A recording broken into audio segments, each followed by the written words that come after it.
நாம் இந்த பிறவியிலே எதற்காக உழல்கின்றோம் என்றால் ஆணவ மலத்தை நீக்கிக் கொள்வதற்காக கர்ம அனுபவத்தை பெறுகின்றோம் என்று சொல்கிறார்.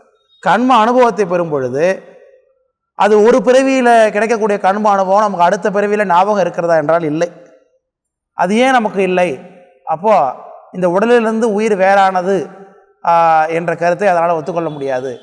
வேறானதாக இருக்குதுன்னா உயிர் கான்ஸ்டண்ட்டாக இருக்கணும். அது என்ன ஆகணும்? அடுத்த பிறவியில் அந்த உயிர் இந்த பிறவியில் கூட இருக்கக்கூடிய அந்த ஒரு அனுபவத்தோடு கூடவே அடுத்த பிறவியில் இருக்க வேண்டுமே. அப்படி இல்லையே, புதுசாக உண்டாகி புதிய கற்பிதங்களை எல்லாம் எடுத்துக்கொண்டு தானே உயிர் வளர்கிறது. அதற்கான காரணம் என்ன என்பதான கேள்விக்கான பதிலைத்தான் நம்முடைய சாமி சொல்லுகிறார். அறிவு தான் உடலத்தின் வேறதுவாய் இறந்து பிறந்திடின் அறிவு முன்பு உளது இங்கு வந்தும் அறிந்திடாமையது என்ற நின் அறிவையோ கணவத்து நீ நனவத்தை அன்று உதரத்து இருந்து அறியும் அவ்வறிவோ மயக்க அறிவு ஆதலால் அறியாது கான் என்று சொல்கிறார். இப்போ உயிருக்கு அறிவு அந்த மரணத்திற்கு பிறகு பிறவிக்கு வருவதற்கு இடையில் உயிருக்கு அறிவு ஒன்றும் இல்லை. அப்போ அதுக்கு ஏன் அறிவு இல்லை? அந்த நேரத்தில் கருவி காரணங்கள் இல்லை, வேறே குட். ஏன்னா இடையில கருவி உடம்புன்னு ஒன்று இருந்தால் தானே உயிருக்கு அறிவு நிகழ முடியும். உயிருக்கு அறியக்கூடிய தன்மை இருந்தாலும் கூட இவருக்கு அறிவு நிகழணும்னா யார் வேணும்? உடம்பு வேணும். உடம்புன்னு ஒன்று இல்லாமல் இருக்கு நடக்காது. அப்போ புதிதாக அடுத்த அனுபவம். இப்போ இதற்கு நாம் என்ன சொல்யூஷன் சொல்லி கொண்டோம்னா, நேரடியாக நம்முடைய கண்ம அனுபவங்கள் அப்படி ஞாபகம் இருக்காது. நம்ம சென்ற பிறவியில் என்னென்ன செஞ்சோம், என்ன அப்பா அம்மா யார் இருந்தாங்க, எதனால் நமக்கு இதெல்லாம் நம்ம செய்யக்கூடாது, இதனால தான் சென்ற பிறவியில் இவ்வளோ கஷ்டப்பட்டோம், இந்த அனுபவங்கள்லாம் நமக்கு இருக்காது நேரடியாக. ஆனால் என்ன இருக்குன்னா, அச்சம், ஒரு பொருளை நாம் செய்வதற்கும் செய்யக்கூடாது என்பதற்கும் அச்ச உணர்வு நமக்கு ஏற்படும் மனதுக்குள்ளே டீஃபால்ட்டாக. ஒரு 5 பசங்க இருக்கானுங்கன்னு வச்சுப்போம். அந்த 5 பேரும் டூர் போகிறானுங்க வெளியில். அதில் 3 பசங்க ஒரு பொண்ணை பார்த்து இதோட தப்பாக நடந்துக்கலான்னு முடிவு பண்ணுறான்னு வச்சுப்போம். அந்த 2 பசங்க அதில் பயப்படுறான். இப்போ அந்த 5 பேருக்கும் தெரியும் இது தவறான காரியம், இதை செஞ்சோம்னா நமக்கு தண்டனை கிடைக்கும், போலீஸில் மாட்டிப்போம், ஜெயிலுக்குள்ளே போயிடணும் அப்படிங்கிறது அவனுக்கு தெரியும். ஆனால் 2 பேர் செய்ய தயங்குகின்றான், வேணாம் அப்படின்னு வெளில வந்து தப்பிச்சிடுறான். அதில் 3 பேர் செஞ்சு மாட்டிக்கிட்டு தப்புக்கு போயிடுறான், ஜெயிலுக்கு போயிடுறான். அப்போது இந்த முதல் 2 ஏன் அந்த உணர்வு ஏற்பட்டது? செய்தாக்க நமக்கு பாதிப்பு உண்டாகும், இதை செய்யக்கூடாது என்கின்ற அந்த உள்ளுணர்வு எங்கிருந்து கிடைக்கிறது நமக்கு? அதுதான் பூர்வ ஜன்ம அனுபவம். இறக்கம் புரியுதுங்களா? அது செய்வதற்கான வாய்ப்பு நம்மக்கிட்ட இருக்குது. ஆனால் இது வேணாம், இது தப்பு, இது செய்யக்கூடாது அப்படிங்கிற அச்சம், பயம் பூர்வ ஜென்மத்தில் ஏற்பட்டிருக்கக்கூடிய அனுபவம், அதுதான் உயிருக்குள்ளே தேங்கிட்டு சித்தத்தில் இருக்குது. அது துரிதமாக செயல்படுறதுனால வெளியில் இது வேணான்னு முடிவெடுத்துறான். ஆனால் அந்த அனுபவம் இல்லாதவன் இந்த ஜென்மத்தில் தான் அனுபவிச்சான் நம்ம. அதனால அவன் அந்த அனுபவத்துக்கு போயிடுறான். இவன் ஏன் அதை தவிர்க்கிறான்னா காரணம் என்ன? அது சென்றதிலே அனுபவித்து அதனுடைய சாதக பாதகங்களை உனக்கு உயிர் அனுபவிச்சு, அதனால இது வேணாம் அப்படின்ற அதீதமான பயம் ஏற்பட்டது விலகுகின்றான். இதுதான் நமக்கு பூர்வ ஜென்மத்தில் இருக்கக்கூடிய அனுபவங்கள் இப்போ இருக்குதுன்னா அப்படித்தான். தமிழ் பாட்டு படிக்கிறோம் எல்லாரும், உங்களுக்கு எப்படி சார் இப்படி தமிழ் பாட்டை படிக்கிறீங்க, உங்களுக்கு எப்படி சார் புரியுது என்று கேள்வி கேட்கும்போது, அடியன் ஒன்றும் தமிழ் லிட்ரேச்சர்லாம் ஒன்றும் படிக்கலை. அடியன் படித்தது இன்ஜினியரிங் டிகிரி தான் படித்தேன். பிஇ படித்தேன், அப்புறம் எம்இ படித்தேன், அப்புறம் எம்ஏ ஒன்று படித்தேன், கரஸ்பாண்டனில் படித்தேன். ஆனால் இது எதுவுமே நமக்கு தமிழ் படிக்கிறதுக்கு சொல்லிக் கொடுக்கல. ஆனால் பள்ளி காலத்திலேயே எனக்கு செய்யுள் பகுதியை படித்தோம்னா அந்த அறிஞர் பொருட்களை பகுதியை பிரித்து பார்க்காமலே நமக்கு இந்த பாட்டை படிக்கும் பொழுதே பொருள் புரிஞ்சுது. அதுக்கு காரணம் என்ன? வாத்தியார் சொல்லிக் கொடுக்காமலே பாட்டை படித்தா பொருள் புரியுது. காரணம் என்ன? பூர்வ ஜென்மத்தில் தமிழ் படிச்சிருப்போம், அல்லது அந்த அனுபவம் நமக்கு இருக்குது. அதனுடைய தொடர்ச்சியாக சுவாமி நமக்கு அதை கொடுத்துருக்கிறார் என்பது அப்போ தெரியல, இப்போ அதை உணவு எண்ணி பார்க்குறோம். அதனால் இது எப்படி கிடைக்கும்? அப்புறம் வாத்தியார் சொல்லிக் கொடுக்காம ஒரு பொருள் நமக்கு இந்த பாடல் படித்தோன்னே இதுக்கு அர்த்தம் இதுதாங்கிறது ஓரளவுக்கு 100% தெரியாது, ஓரளவுக்கு தெரியும். அப்புறம் சில வார்த்தைகள் புரட்டி பார்த்தா தெரியும். இப்போவும் கிட்டத்தட்ட அப்படித்தான் வச்சுங்க. அதோட கொஞ்சம் கூடுதலாக இருக்கும், அவ்வளோதான். 80% புரியுறது, என்னோட வார்த்தைக்கு அர்த்தம் தெரியல, என்னென்ன வார்த்தையை கண்டுபிடிச்சி பொருள் புரிஞ்சு. மற்றபடி ஒரே நூலை நம்ம பார்க்குறதுக்கு முன்னாடியாக பாட்டை படித்தோன்னே பொருள் புரியுது. காரணம் என்ன? அதில் பரிச்சயம் சென்ற ஜென்மத்தில் அடியனுக்கு அப்படி இருந்திருக்கலாம், இல்லை இதுதான் உரையால் அனுமான பிரமாணம்னு சொல்லிக்கொண்டோம். இல்லைன்னா இது எப்படி நமக்கு கிடைக்கும்? அப்போ சென்ற வகுப்பில் சென்ற ஜென்மத்தில் நமக்கு இது சம்பந்தமான அறிவு நமக்கு இருந்திருக்கிறது. ஏதோ ஒரு காரணத்தினால இந்த பிறவிக்கு நாம் வந்திருக்கிறோம், இதோட தொடர்ச்சி நமக்கு தெரிகிறது. அப்போது பூர்வ ஜென்மத்தில் நாம் செய்திருக்கக்கூடிய அத்தனையுமே நமக்கு அனுபவமாக நேரடியாக வந்து விடாது. ஆனால் அதனுடைய சாரமும் பயனும் உயிரில் தேங்கி இருக்கும். அதுதான் நமக்கு இங்கே பயன்பாட்டுக்கு வரும். இதை புரிந்து கொள்ளாமல் என்ன பண்ணுறான், உயிரானது உடம்புலேருந்து வேறுபட்ட ஒரு தனிப்பொருள் என்று நீ சொன்னீன்னா அது ஏன் சென்ற ஜென்ம அனுபவங்களை இந்த ஜென்மத்தில் புதிதாக ஞாபகம் வச்சு இல்லை என்று கேட்கிறார். அதுக்கு நம்மகிட்ட இது உயிருக்கு கடினம்ப்பா. ஏன்னா உயிர் இயல்பாகவே என்ன பண்ணணும், வெட்டு வெட்டு அறியும் இடைவிட்டு அறியும். இது உயிரோட இயல்பு இது இல்லையா. அறிந்தவை மறத்தலானும் அறிவிக்கு அறிதலானும்னு சித்தியார் பாட்டு ஒன்று இருக்குது. அது அறிந்தவை மறத்தலானும்னு இயல்புலேயே உயிருக்கு தன்மை இருக்குது. எதையுமே இந்த ஜென்மத்தில் நம்ம நல்லாத்தையும் ஞாபகம் வச்சுருக்கோமா என்னப்பா. அப்போ அறிந்தவை மறத்தலானும். அப்போ ஒரு ஜென்மத்துக்கு இன்னொரு ஜென்மத்துக்கும் இடைவேளி என்பது ரொம்ப பெரிய இடைவேளி. அதுக்குள்ளே அது முழுக்க முழுக்க எல்லாவற்றையும் நமக்கு என்ன பண்ணாது. இப்போ நாமளே ஒரு பாட்டு படிக்கிறோம், உங்களை எடுத்து காட்டும் பொழுது இப்படி ஒரு பாட்டு இருக்குது, அது என்ன பாட்டுன்னு ஞாபகம் இல்லைன்னு கருத்தை சொல்லுகிறோம். ஆனால் பாடல் நினைவில் வர மாட்டது இல்லையா. எத்தனை தடவை நமக்கு அந்த அனுபவத்தில் கிடைக்கிது. அப்போ உங்களை என்ன சொல்கிறேன், இந்த கருத்து உள்ள பாட்டு ஒன்று இந்த இடத்துல இருக்குது, அந்த பாட்டை எடுங்க அப்படின்னா நீங்கள் உடனே பரட்டி கண்டுபிடிச்சி அந்த பாட்டை எடுத்து சொல்கிறீங்க. அப்போ நம்ம கருத்து தான் நினைவு இருக்குது, பாட்டு நேரடியாக நினைவு இல்லை. அதுபோல் அனுபவம் நேரடியாக நினைவு இருக்காது. ஆனால் அதுக்குள்ளே இருக்கக்கூடிய பயன் உயிரிலே தேங்கி இருக்கும், அறிவில் தேங்கி இருக்கும் இல்லையா. ஸோ இதுதான் நம்முடைய கருத்து. அதுக்கு அவர் என்ன சொல்கிறார், நேரடியாக அனுபவம் ஏன் சார் நமக்கு ஞாபகம் இல்லைன்னு கேட்கும் பொழுது, உயிருக்கே அப்படி ஒரு குறை இருக்குதுப்பா. இந்த ஜென்மத்திலேயே நீ கனவு காணுகிறாயே, அந்த விஷயத்தை உன்னால் நனவுல முழுமையாக நினைவு கொள்ள முடிகிறதா? முடியலையே. நீ கனவுல இருக்கும்பொழுது இது கனவு தான் என்கின்ற பிரஜை உனக்கு ஏற்படுகிறதா? அதுவும் ஏற்படலையே. அப்போ இந்த ஜென்மத்திலேயே உனக்கு கருவிகரணங்கள் வேறுபடும் பொழுது, உயிருக்கு இப்படித்தான் இயல்பு இருக்கும் பொழுது, அது எப்படிப்பா போன ஜென்மத்தில் உள்ளதை நினைவு வைத்துக் கொள்ளணும்னு எதிர்பார்க்கிறா என்று கேள்வி கேட்கிறார். விளக்க முடியாது சொல்றது, பாட்டை பாருங்க. அறிவு தான் உடலத்தின் வேறதுவாய் இறந்து பிறந்திடின், வேறதா இறந்து பிறந்ததுன்னா அறிவு முன்பு உளது இங்கு வந்தும் அறிந்திடாமை அது இன்று எனின். அது ஏன் அங்கே உள்ளது இங்கே வந்து அறியலை? இதுதான் இறந்து பிறக்கிறது என்ற அனுபவம். இந்த இறந்து பிறக்கிறது பற்றி பௌத்தத்தில் இதே மாதிரி கொள்கை ஒன்று வருகிறது. அதாவது அவன் என்ன சொல்கிறான், இறக்கிறது பிறக்கிறதுன்றது ஒன்று கிடையவே கிடையாது, க்ஷணபங்கமாக அது மாறி மாறி கொண்டே இருக்கிறது, உள்ளபடியே பொருள் இருந்து கொண்டே தான் இருக்கும் அப்படின்னு ஒரு கருத்தை சொல்லுவோம். அது அங்கே பார்க்கும்போது சொல்கிறேன். அப்போ அதுக்கு நம்ம சாமி சொல்லுகிறார், நந்தி பகவான் சொல்லுகிறார், அறிவையோ கனவத்து நீ நனவத்தை. கனவுல இருக்கும் பொழுது இது கனவு தான், நம்ம கனவுல இருக்கிறோம் அப்படின்னு நினச்சி பார்க்க முடியுமா உன்னால்? எண்ணி பார்க்க முடியுமா? அதே உன்னால் தெரியல. முதல்ல நீ முன்னாடி பூர்வமாக நனவுல இருந்த அனுபவங்கள் உனக்கு இல்லையே. துன்பப்படுகிறோம், கனவு காணும்பொழுது அழுகின்றோம், சிரிக்கிறோம், துன்பப்படுகின்றோம், எல்லா அனுபவங்களும் நமக்கு கிடைக்கிறது. அதை சொல்லுகிறார், அறிவையோ கனவத்து நீ நனவத்தை. சரி, அன்று உதரத்து இருந்து. இப்போ இந்த அனுபவம் இருக்கு. பிறவிக்கு வருவதற்கு, இந்த பிறவிக்கு வருவதற்கு முன்னாடி அம்மாவோட வயிற்றுக்குள்ள இருந்தல்ல, அப்போ உனக்கு நினைவு இருந்ததா? அறியும் அவ்வறிவையோ மயக்க அறிவு உதரத்து இருந்து அறியும் அவ்வறிவு. வயிற்றுக்குள்ள இருந்து அறியக்கூடிய அறிவு அது மயக்க அறிவாக இருக்கிறது. அப்போ அறிவு இப்போ விளங்கி தோன்றுகிறது. அம்மா வயிற்றுக்கும் போது மயக்க அறிவாக இருந்தது, அதுக்கு முன்னாடி என்னால் அறிவு பிளாங்காக இருக்குது. இப்படி வளர்ச்சி அடைந்துதான் இந்த பகுதிக்கு நீங்கள் வந்திருக்கிற, அது முழுக்க முழுக்க அப்படியே நமக்கு அந்த அனுபவம் கிடைக்காது என்பதை சொல்கிறார். அறியும் அவ்வறிவோ மயக்க அறிவு ஆதலால் அறியாது கான் என்று. உயிருக்கு முதல்ல ஏற்படக்கூடிய அந்த அம்மா வயிற்றுக்குள்ள ஏற்படக்கூடிய அறிவு எப்படி இருக்குது? மயக்க அறிவு. இந்த அறிவை வைத்துக்கொண்டு என்ன பண்ண முடியாது? பூர்வ ஜென்மத்தில் உள்ள அனுபவங்களை முழுமையாக நினைவு வைத்துக் கொள்ள முடியாது. இதுக்கு என்ன, உயிரோட இயல்பு அப்படித்தான் இருக்குது என்று சொல்கிறார். இது கனவுல உள்ளதை நனவுல புரிந்து கொள்ள முடியாது, நனவுல கனவு என்னங்கிறது ஞாபகப்படுத்த முடியாது. கொஞ்ச நேரம் ஞாபகம் இருக்கும், அதுக்கு பிறகு கனவு என்ன ஆகிடும்? மறந்து போயிடும். அப்படி தானே? கனவு மறந்து போயிடாதா?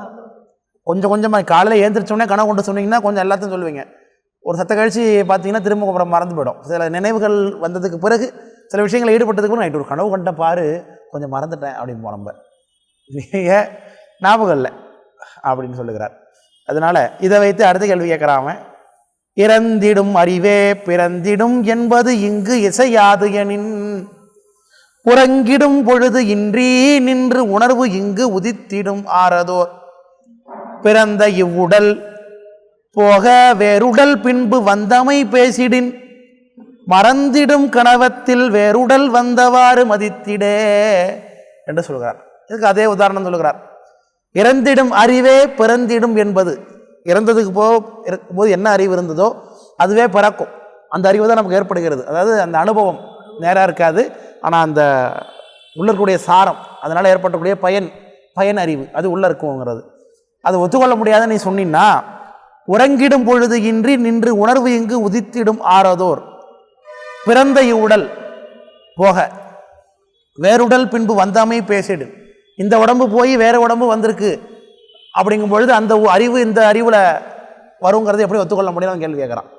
பிறக்கும் பொழுது நம்ம புது உடம்பு வந்துடுது, அந்த உடம்புக்கு இந்த உடம்பு சம்மந்தம் இல்லை. இதுக்கு முன்னாடி நம்ம எந்த ஜென்மத்தில் இருந்தோம், என்ன நாயாக இருந்தோமா பேயா இருந்தோமா அதே தெரியாது முதல்ல. அப்போ மனுஷனாக இருந்தாலுமே நமக்கு வர தெரியாது. ஆனாலும் அதில் கிடைத்த அனுபவம் என்னவாக இருக்குமா இங்கே இருக்கும்னு சொல்கிறோம். ஆனால் உடம்பு சம்மந்தம் இல்லை. அப்போது வெவ்வேறு உடம்பாக இருக்கும் பொழுது அது எப்படி இப்போ அறிவு மட்டும் ஒன்றாக இருக்கும் என்று அவன் கேள்வி கேட்குறான். அதுக்கு இவர் என்ன சொல்லுகிறார், கனவு காணும் பொழுது நீ என்ன உடம்பை வைத்து கொண்டு கனவு கண்டாய், உனக்கு அனுபவம் ஏற்படுதா இல்லையானா? கனவு காணும்போது அனுபவம் உண்டா இல்லையா? கனவு காணும்போது அனுபவம் இருக்கா இல்லையா? இருக்கு. அழுகுறோம், துன்பம் வருகிறது அழுகுறோம், இன்பம் வருகிறது சிரிக்கிறோம், எல்லாமே செய்கின்றோம். அப்போது கனவு காணும் பொழுது ஏற்படக்கூடிய உடல் என்ன உடல்? கனவுல என்ன உடலை வைத்துக்கொண்டு உயிர் அனுபவப்படும்? இதே உடம்பு தானே? பூத உடலா? பூத உடல் இருக்குமா? கனவு காணும் பொழுது உயிர் எந்த உடம்புல அனுபவப்படும்னா சூக்கும உடம்புல தான் அனுபவப்படும், சூக்கும தேகத்தில். ஏன்னா சூழ உடம்பு கிடையாது கனவுல, சூக்கும தேகத்தில் தான் கனவுல நாம் நடமாடுவோம். அதனால தான் கோயில் திருப்பண்ணியார் விருத்தம் என்கின்ற அந்த திருமுறை பாடலில் அர்ஜுனனும் கிருஷ்ணரும் கைலாசத்துக்கு சூக்கும தேகமாக சென்றதே ஒரு இடத்துல பதிவு பண்ணியிருப்பார். நின்றிலனேல் விசையினோடு அப்படிங்கிற ஒரு பாட்டில் கோயில் திருப்பண்ணியார் விருத்தம் 42வது பாட்டு நினைக்கிறார். அதில் காரைக்கால் அம்மையாருக்கு முன்பாகவே கிருஷ்ணரும் அர்ஜுனரும் தலைகீழாக கைலாசத்தை நடந்து சென்றார்கள் என்பதை பதிவு பண்ணியிருக்காரு. அதில் காரைக்கால் அம்மையார் பின்னாடி நடந்து போகிறாங்க. கிருஷ்ணரும் அர்ஜுனனும் வாழ்ந்தது எப்போ? அவங்க வாழ்ந்தது துவாபர யுகமா, அந்த யுகத்தில் வாழ்ந்துருக்கிறாங்க. இந்த காலகட்டத்திலே அவங்க கைலாசத்துக்கு தலைகீழாக நடந்து போனாங்க என்பதை அந்த கோயில் திருப்பண்ணியார் விருத்தத்தில் பதிவு பண்ண நம்பியாண்டார் நம்பிகள்.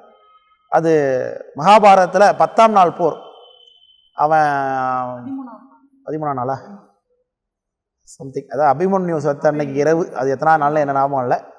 இந்த அபிமன்யு போகிற அன்னைக்கு அபிமன்யுவை யார் கொள்ளுவான்னா சிந்து நாட்டு அரசன், அவன் பேர் ஜெயத்ரதன்.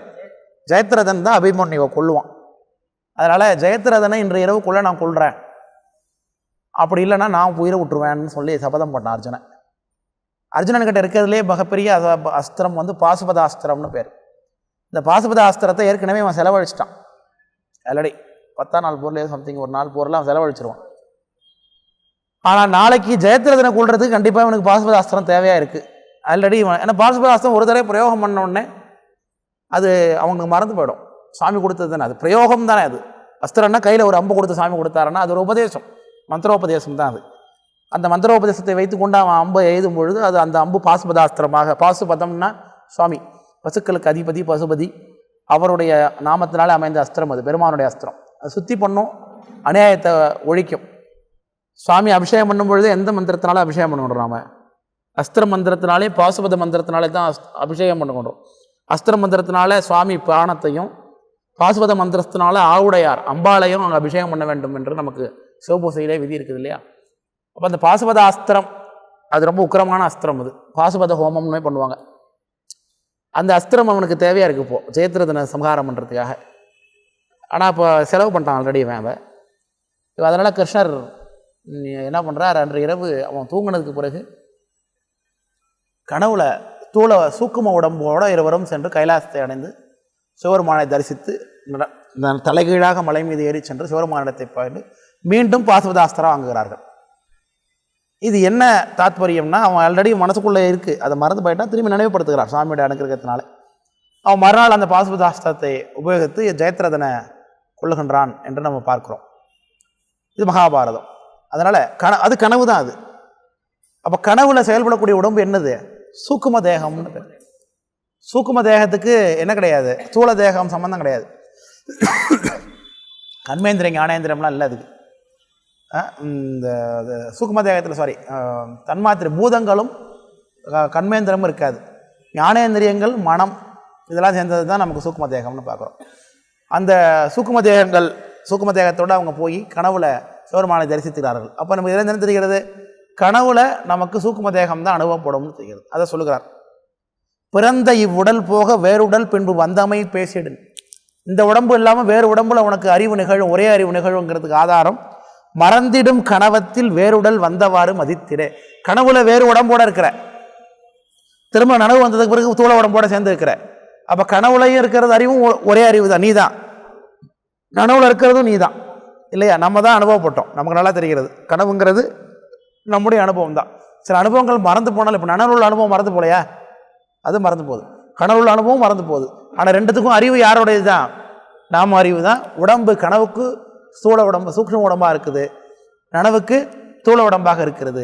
அப்போது இந்த உடம்புல உள்ள அறிவு அந்த அங்கே செயல்படு, அது ஒரே உயிருக்கு 2 உடம்பு செயல்படுது பாரு, வெவ்வேறு நிறையில். அது மாதிரி இந்த நனவு என்பது இப்போ உள்ள பிறவி, கனவு என்பது பழைய பிறவி என்பதாக நீ வைத்துக்கொள்ள வேண்டியது தான் அப்படின்னு சொல்லுகிறார். இதனால தான் திருவள்ளுவர் கூட உறங்குவது போலும் சாக்காடு, உறங்கி விழித்தலும் போலும் பிறப்பு என்று சொல்கிறார். அதான் அந்த 5 அவத்தை நம்ம பேசும்பொழுது அதில் உயிர்ப்படங்கள் என்பதை நம்ம கிட்டத்தட்ட மரணம் என்று சொல்லுகிறோம். இரவு தூங்கும் பொழுது நம்ம அதான் அடைகின்றோம்.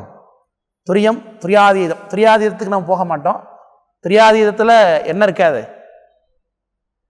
துரியாதீதத்தில் என்ன இருக்காது? எல்லாத்துலேயும் தான் கருவி போயிடும் கொஞ்சம் கொஞ்சமாக. பிராணன், வெரி குட் வெரி குட். துரியாதீதத்தில் என்னவும் இருக்காது, பிராணனாகிய கருவியும் இருக்காது இல்லையா? துரியாதீதம்னா உயிர்ப்படங்கள்.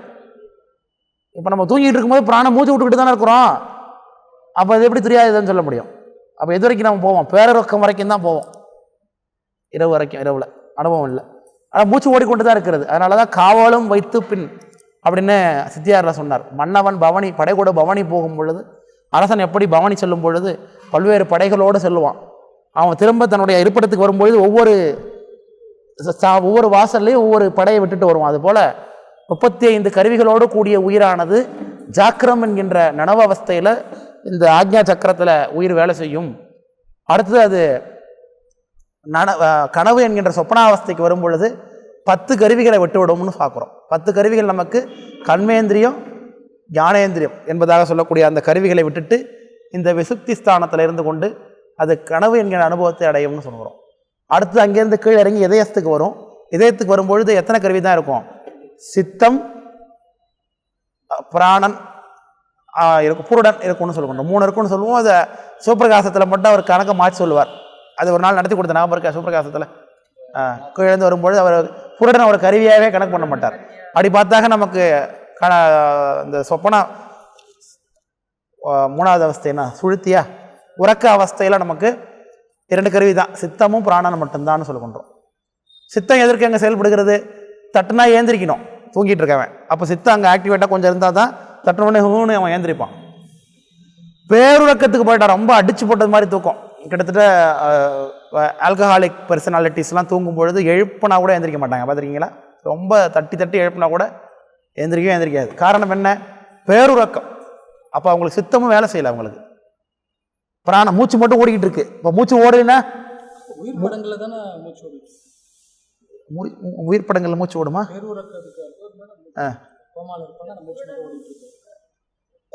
உயிர் படங்கள்ல பிராணனும் இருக்காது, புருடன் மட்டும்தான் இருக்கும், பிராணன் இல்லை. அதை தான் இங்கே சொல்லிக்கிட்டு இருக்கோம். பிராணன் கிடையாது. அதான் ஷாக் அடிச்சது போலன்னு நான் சொல்லுவேன். அதுக்கு உதாரணம், ஷாக் அடிச்சதுன்னா அந்த நேரத்தில் என்ன பண்ணுவாங்க? மூச்சையாகி கிடப்பாங்க, மூச்சு கூட ஓடாது. அப்போ என்ன பண்ணுவாங்க? அதுக்கு அவருக்கு சிபிஆர் கொடுத்து மூச்சு வாய் வச்சு ஊதுனாங்கன்னா இன்னும் இழுத்துட்டு மூச்சு விட ஆரம்பிப்பாங்க. அப்போ அது வரைக்கும் அப்போ சாகலைன்னு தெரியுது அவங்க. ஆமாம், அதாவது உயிர் படங்கள்ங்கிற நான் 5வது அவஸ்தையில் பிராணனும் கிடையாது சரவணன். நம்ம நீங்கள் பிராணம் இருக்குன்னு சொன்னீங்க, அதனால தான் சொல்கிறேன். இப்போ 5வது அவஸ்தையில் பிராணனும் கிடையாது, ஏன்னா மூச்சே கிடையாது அப்போ. ஆனால் உயிர் இருக்கு உடம்புல. நம்மளுடைய கணக்குப்படி மூச்சு இல்லைன்னா என்னவும் கிடையாது, உயிரும் கிடையாது. ஆனால் ஷாக் அடிச்சு விழுந்துட்டாங்கன்னா ஒரு பெர்சனாலிட்டி சாகாம இல்லையா, அப்படியே கிடக்குறாங்க. அவங்களுக்கு சிபிஆர் பண்ணுறாங்க, திரும்பி உயிர் வந்துருச்சுன்னா அப்போ உடம்புலேருந்து இன்னும் உயிர் போகலன்னு அர்த்தம். ஆமாம் கிடக்குறாங்க, உடம்புலேருந்து உயிர் இன்னும் நீங்களே. ஆனால் திரும்ப சிபிஆர் கொடுத்தோன்னே என்ன ஆகுறாங்க? அவங்க மூச்சு விட ஆரம்பிச்சுட்டாங்க, திரும்பி உயிரோட வந்துட்டாங்க. அப்போ என்ன தெரியுது அவங்களுக்கு?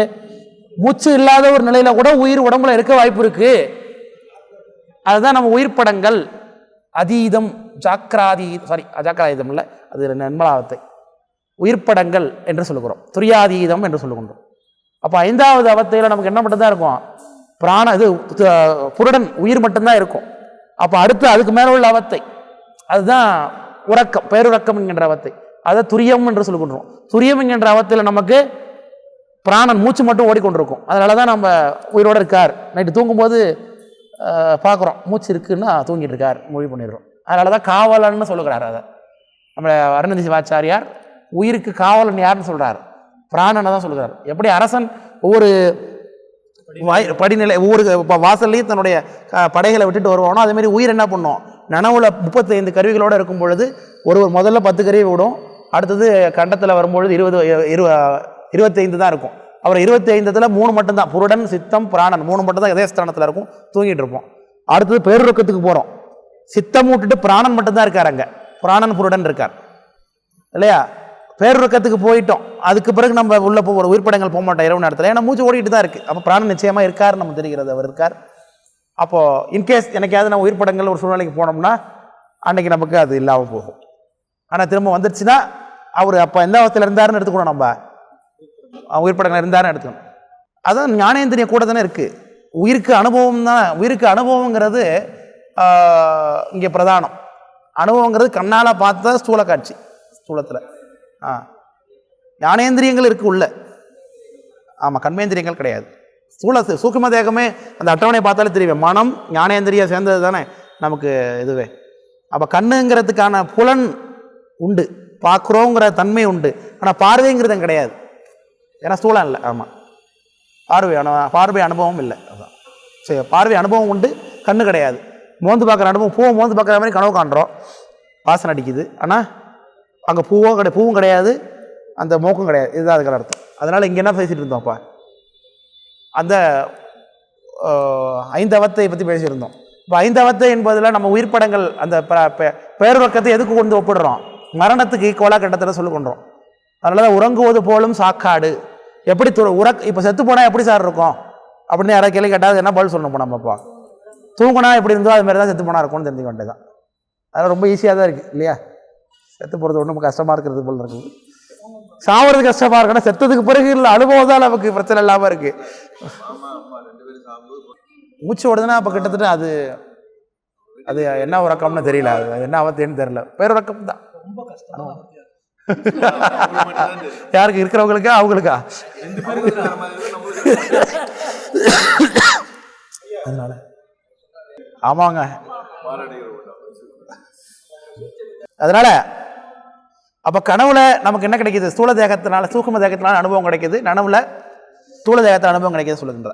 உயிருக்கு எப்படி அனுபவம், அறிவு எப்படி இல்லாமல் போய் இருந்தாப்புல வருகிறது? இடையில அறிவு இல்லாமல் போகிறது காரணம் என்ன? அது எப்படி உதாரணம்னு அற்புதமான உதாரணம் சொல்லுகிறார். அது உயிர் அழிந்து போயிடல. இந்த உடம்புலேருந்து அவர் நீங்கிறார், அதுக்கு மரணம்னு பேர். இன்னொரு உடம்புக்குள்ளே பூந்துக்கிறார், அதுக்கு பேர் பிறப்புன்னு பேர். இடையில அவருக்கு என்ன கிடையாது? அறிவு இல்லை. ஆனால் உயிர் இல்லாமல் போயிட்டுதான் இருக்கு இல்லையா? இதுக்கு என்ன உதாரணம்னா, சந்திரன் இருக்கிறவர் எப்போது இருந்து கொண்டு தான் இருக்கார். ஆனால் அவர் தேய்கிறது போலையும் வளர்றது போலையும் பார்க்கறது யாரு? நாம தான். ஆனால் சந்திரன் அப்படி ஆகலார், அவ்வளோப்படியே இல்லை. நிலா எப்போது எப்படி தான் இருக்காரு? டிஃபாலாக இருந்து கொண்டு தான் இருக்கிறார். அவருடைய இடப்பெயர்ச்சிக்கு தகுந்தாப்புல அவர் என்ன ஆகுறாரு? தேய்கிறது போலையும் வளர்றது போலையும் தோல்றாரு இல்லையா? அது போல தான் உயிரானது எப்பொழுது இருந்து கொண்டு தான் இருக்கும். அவர் இடப்பெயர்ச்சி ஆகிறார், இந்த உடம்புல இருந்து இன்னொரு உடம்புக்கு மாறார். அப்போது என்ன ஆகுது? அறிவு இருக்கிறது போலையும் மறைந்தது போலையும் இல்லாத போலையும் தோன்றுகிறது. ஆமாம், அதான் மரணம் இல்லா, அதுதான் நனவு. இது என்னது? பிறவி இல்லாத நிலை அது இல்லையா? சரி, கரணம். இந்த அற்புதமான குறிப்பு ஒன்று சொல்றாரு பாருங்க. கரணம் வாயுவிடத்து அடங்கி வந்து எழுகாரியம் மரணமான இடத்து மற்றிவை மாய்ந்து பின்பு வரும் செயல் கிரணமார் கலை கெட்டு உதிப்ப இறப்பினோடு பிறப்பையும் தரணியோர்கள் மதிக்கு உரைப்பர் உயிர்க்கும் இப்படி சாற்றிட என்று சொல்லுகிறார். இப்போ சில வகுப்புல சிவபிரகாசத்தில் ஒரு 3 செய்தி, முக்கியமான செய்தி புதுசாக சொல்கிறார் அப்படின்னு சொன்னேன். ஞாபகம் இருக்கா? மற்ற சாஸ்திரங்களில் பார்க்க முடியாத ஒரு செய்தி, ஒரு 3 செய்தி நமக்கு சிவபிரகாசத்தில். சித்தியார்லேயே பிரயோரானத்தில் அது இல்லை, வேற சிவபிரகாசத்தில் சொல்லப்பட்டதாக இருக்கக்கூடிய 3 மற்ற சாஸ்திரங்களில் பார்க்க முடியாத ஒரு 3 குறிப்பு நமக்கு சிவபிரகாசத்தில் இருக்குது. ஒன்று சினம் மருவு திரோதாயி என்கிற குறிப்பு. சிரோதானம் என்பது சினத்தோடே இருக்கும் என்ற ஒரு குறிப்பு. ரெண்டாவது அனிலன், காற்று தான் அகங்காரத்தை இயக்கும். அகங்காரம் என்கின்ற அந்த கரணம் தான் நம்முடைய தசவாயுக்களை இயக்குகிறது என்ற ஒரு குறிப்பு. ஞாபகம் இருக்கா? அகங்காரம் என்கின்ற அந்த கரணம் தான் தசவாயுக்களை உடம்புல இயக்குது அப்படிங்கிற ஒரு குறிப்பு. மூன்றாவது, உயிரானது ஆணவமலத்தோடு சம்பந்தப்பட்டு இருப்பது போன்ற அத்துவித நிலையை சொல்லும் பொழுது உடலும் உயிரும் தான் எப்பொழுதும் வழக்கமாக சொல்லுவாங்க. அது கேவல நிலை எப்படி ஆணவமலத்தோடு சம்பந்தப்பட்டு சடமாம் தன்மை எழுதி இருந்தது என்கின்ற ஒரு குறிப்பு புதுசாக அந்த ஓமையை நமக்கு சிவபிரகாசத்தில் தான் பார்க்குறோம், வேறு எங்கேயும் பார்க்க முடியல. இது மூன்றுமே நமக்கு சிவபிரகாசத்தில் பார்க்கக்கூடிய ஒரு முக்கியமான குறிப்புகள் பார்த்தோம். அதில் ரெண்டாவது சொன்னது என்னப்போ, அகங்காரம் தான் தசவாயுக்களை இயக்குகிறதுன்னு. அது ஒட்டிய குறிப்பு ஒன்று இங்கே கொடுக்குறாரு பாருங்க. அதாவது உயிரானது மூர்ச்சித்ததுனா, மயக்கம் போட்டார்னா ஒருத்தர், அப்போ அவருடைய அந்த கரணம்லாம் எங்கே போய் ஒடுங்கும்னா வாயுக்களில் ஒடுங்கும்னு சொல்கிறார். கரணம் வாயுவிடத்து அடங்கி வந்து எழுகாரியம். அடங்கும் பொழுது கரணம் அடங்கிடுச்சுன்னா அவருக்கு என்ன கிடையாது, உணர்வு இல்லை.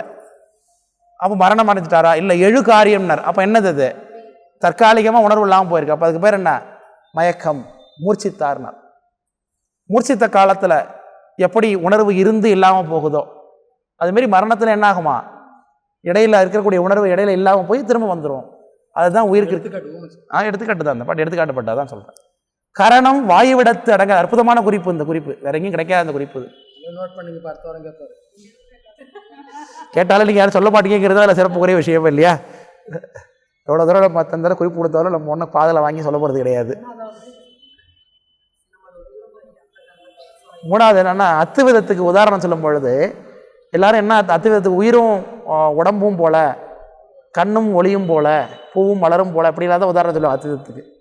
சிவபிரகாசத்தில் ஒரு பாட்டில் ஆணவ மலமும் உயிரும் கேவலத்தில் இருந்தது போல அப்படிங்கிற உதாரணம் காட்டுறார். கேவல நிலையில் ஆணவ மலத்தில் உயிர் சம்பந்தப்பட்டு சடமாம் தன்மை கிடந்தது, பிரித்தறிய முடியாத அளவுக்கு.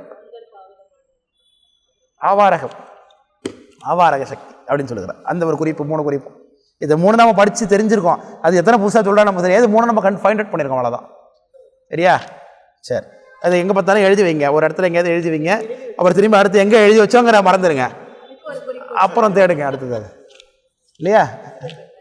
அப்போ அடுத்தது திரும்பி கேள்வி கேட்கும்போது திரும்பி தேடுங்க. இப்படி தேடிட்டு இருக்கப்பறம் நானே சொல்லிவிடுவேன். அதை அவங்க அந்த அறிவுக்கு தந்தவள சொல்கிறாங்க.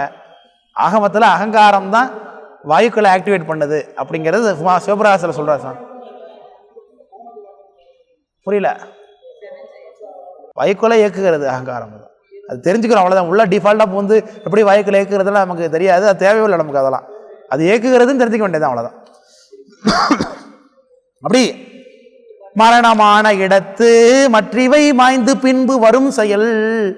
எப்படி மூர்ச்சித்த பொழுது உன்னுடைய அறிவானது ஒடுங்கி திரும்பி மூர்ச்சி தெளிந்த உடனே உண்டாகிறதோ, அதுமாரி மரணமான பொழுதோ உன்னுடைய அறிவு ஒடுங்கி திரும்ப உண்டாகும். இது எப்படி இருக்குன்னா, கிரணமார் களை கெட்டு உதிப்ப. கிரணம் அப்படின்னா சூரிய ஒளி, கிரணம்னா சூரிய ஒளி. சந்திரனுக்கு ஒளி உண்டா? இல்லை. அது யாருடைய ஒளியில் அவர் ஒளி இருக்கிறார்? சூரியன். அதாவது சந்திரனுடைய ஒளின்னா சூரியன் எல்லாம் நினச்சிப்பாங்க. சூரியனுடைய ஒளியை அவர் வாங்கி வச்சுக்கிட்டு அப்புறம் அவர் கொடுக்குறாருன்னு அது அர்த்தம் கிடையாது. நம்ம சந்திரனை பார்க்குற பகுதியில் சந்திரனில் பகல் நிகழ்ந்து கொண்டிருக்கிறதுன்னு அர்த்தம், அவ்வளோதான். அதனால அவர் அங்கே தெரிகிறார். இப்போ இந்த தூண் மேலே வெளிச்சம் பட்டதுன்னா தூண் தெரியுமா தெரியாதா? அதனால தூண் ஒளி கொடுக்குதுன்னு அர்த்தமா? தூண் அந்த ஒளியை வாங்கிட்டு கொடுக்குதுன்னு அர்த்தமா? இல்லை. சந்திரன் மீது சூரிய ஒளி நேராக படுற இடம் நமக்கு தெரியும், அவ்வளோதான். அதனால் அப்போ அங்கே பகல் இருக்குது, பகல் நடந்து கொண்டிருக்கு, அந்த இடத்துல பகல் இருக்குது அப்படின்னு அர்த்தம். அதுதான் உண்மை. இப்போ சந்திரன் நமக்கு பிரத்யட்சமாகிறாருன்னா அந்த பகுதியில் இப்போ பகல் நிகழ்த்து கொண்டு இருக்குன்னு அர்த்தம். தெரியாத பகுதியில் என்னவா இருக்குது? இப்போ இருட்டா இருக்குது, சூரிய ஒளி அங்கே படலைன்னு அர்த்தம். அந்த பகுதியை யார் ஆக்குவை பண்ணியிருக்கா? பூமியோட நிழல் ஆக்குவை பண்ணியிருக்கா. அந்த இடத்துல பூமி அந்த பகுதியில் மறைத்து கொண்டு சந்திரனுக்கு சூரிய ஒளி போகாதெல்லாம் தடுத்து வச்சிருக்கார். விளக்கம் வருதுங்களா? அதை தான் நம்ம என்ன சொல்லி கொண்டிருக்கிறோம். அவ்வளோபடி சந்திரன் தெரிஞ்சு விட்டாரா? சந்திரன் இப்போ அரைவட்டமாக தெரியுறார். இன்னைக்கு அமாவாசையா? நேற்று அமாவாசை, இப்போ தான் அமாவாசை வந்துச்சு, முந்தின நாள் அமாவாசை வந்துச்சு. அப்போ இன்னைக்கு என்ன 3ஆம் பறையா? இன்னைக்கு 2ஆம் பறையா? இன்னைக்கு திருத்தியா? இன்னைக்கு தான் 3ஆம் பறை. சரி, திருத்தி இன்னைக்கு 3ஆம் பறையா? இன்னைக்கு சரி சரி சரி முடிஞ்சிருச்சு. அப்போ திருத்தியை இன்னைக்கு வந்துருச்சுன்னா சந்திரன் கொஞ்சம் லைட்டாக தெரிய மாட்டார் முதல்ல. இப்போ மேக்ஸிமம் 3ஆம் பிறை தரிசனம் ஆகாது. திருதியை அன்னைக்கு சந்திரன் சின்னதாக இருக்காரு, அன்னைக்கு உள்ளபடி சின்னதாகிட்டார். அவர் முழுமையாக தான் இருக்கார், முழுசாக வட்டமாக தான் எப்போதும் இருக்கிற அளவு தான் இருக்கார். அவர் அமாவாசை அன்னைக்கு எவ்வளோ பெருசு இருந்தாரோ அதே போல தான் அன்னைக்கு இருக்கிறார். சாரி, பௌர்ணமி அன்னைக்கு எவ்வளோ பெருசு தெரிஞ்சாரோ அதே தான் இன்றைக்கி தெரிகிறார். ஆனால் இன்றைக்கி மட்டும் ஏன் அவர் சின்னதாக தெரிகிறாருன்னா அந்த பகுதியில் மட்டும்தான் ஒளி இருக்குது. ஆனால் உள்ளபடியே அவர் தேஞ்சிருக்காரா இல்லை அவர் வளர்றாருன்னா இல்லை, அது ஒளியினுடைய வேலை தான் அப்படி மாறி மாறி இருக்கிறதுங்கிறத சொல்கிறார். கிரணமார் கலை கெட்டுனா அமாவாசை அன்னைக்கு இல்லாமல் போய்டுறார். உதிப்பானா திரும்ப உதிக்கிறார். பிரதமை திதி அன்னையிலேருந்து உண்டாகிறார். அவர் இருக்கிறா போல தெரிய ஆரம்பிக்கிறார். பிரதமை அன்னைக்கெலாம் தரிசனம் கிடைக்குமா? சந்திர தரிசனம் ஆகாது இல்லையா? பிரதமை அன்னைக்கு சந்திரன் தரிசனம் ஆக மாட்டார். துவிதி அன்னைக்கு வர, திருதி அன்னைக்கு 3ஆம் பிறை தெரியலாம். 4ஆம் பிறை பார்க்கக்கூடாதா? 4ஆம் பிறை பார்க்கக்கூடாது. சதுர்த்தி அன்னைக்கு பிற பார்க்கக்கூடாது. ஏன்னா விநாயகப் பெருமான் சபிச்சிருக்காரு. அதை சதுர்த்தி ஒரு புராணம் அதுக்கு இருக்குது. சதுர்த்தி அன்னைக்கு சந்திரனை பார்த்தா நமக்கு சாபம் உண்டாகும். புரியல? விநாயகரை தரிசனம் பண்ணிட்டு அப்புறம் பார்க்கணுமா? சரி, ரைட். அதனால் அப்படி சொல்லுகிறார்கள். கிரணமார் களைகெட்டு உதிப்ப இறப்பினோடு பிறப்பையும் தரணியோர்கள் மதிக்கும் உரைப்பர் உயிர்க்கு இப்படி சாற்றிடே. அப்போ நிலா இல்லாமல் போயிடுச்சு, நிலா இன்னைக்கு நல்லா இருக்கார் அப்படின்னு சொல்லிக்கிட்டு இருக்கிறாங்க. ஆனால் உள்ளபடி நிலா அன்னைக்கு இல்லாமல் போனாரா? இல்லை. அது போல் உயிரானது இல்லாமல் போயிடவில்லை. அதனால் அறிவு அங்கே என்னவா இருக்குது? எப்படி ஒளி ஒடுங்கி இருக்கிறது போல் அறிவு அந்த இடத்துல ஒடுங்கி இருக்கும். அது திரும்ப என்னாகும்? அடுத்த பிறகு வரும்போது வெளிப்பட்டு தோன்றும். அதனால் அறிவு சுத்தமாக இல்லாமல் அழிந்து போய்விடாது. மரணம் அடைஞ்சால் என்ன ஆகிடாது? அறிவு சுத்தமாக அழியாது என்பதற்கு உலகாயுதனுக்கு விளக்கம் சொல்லி கொண்டிருக்கிறார் இல்லையா?